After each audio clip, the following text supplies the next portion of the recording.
présent dès l'ouverture des portes de l'ancienne CCI. Des centaines d'acheteurs ont participé à la vente de livres organisée par la section déodacienne d'Amnesty International. Certains étaient venus pour soutenir des actions en faveur des droits de l'homme, d'autres pour se constituer une bibliothèque à des prix défiant toute concurrence. Qu'importe, la manifestation a permis de récolter des fonds et un beau succès populaire. Ça doit être à peu près notre 15e vente de livres. On a toujours autant de livres et toujours autant de donateurs, toujours autant de lecteurs, d'acheteurs, de sympathisants d'Amnesty qui nous connaissent maintenant bien pour ce rendez-vous incontournable de la vie culturelle déodacienne. Il y a combien de livres, vous avez une idée, Michel, qui sont en vente aujourd'hui? Difficile à évaluer, mais certainement plusieurs milliers.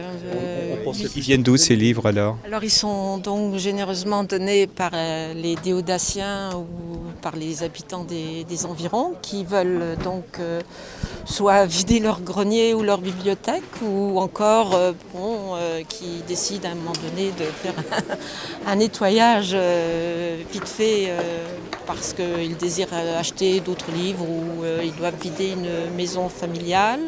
Enfin, il y a diverses raisons. Et donc, ils sont les bienvenus chaque année. C'est ce qui nous permet d'effectuer cette vente et donc de tirer un peu profit pour payer notre cotisation annuelle du groupe. C'est une énorme organisation. Vous êtes combien là aujourd'hui? Là, on est une dizaine de membres et sympathisants. Mais par exemple, pour le transport des livres, on était 27 pour transporter tous nos livres de notre fonds permanent. Moi, je voulais ajouter par rapport à ce qu'a dit Michel tout de suite, c'est qu'effectivement, ça nous donne une grande autonomie, une grande indépendance.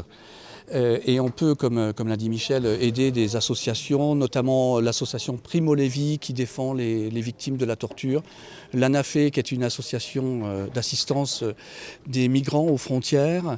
Et on aide également les structures africaines qui sont bien en peine pour leur budget.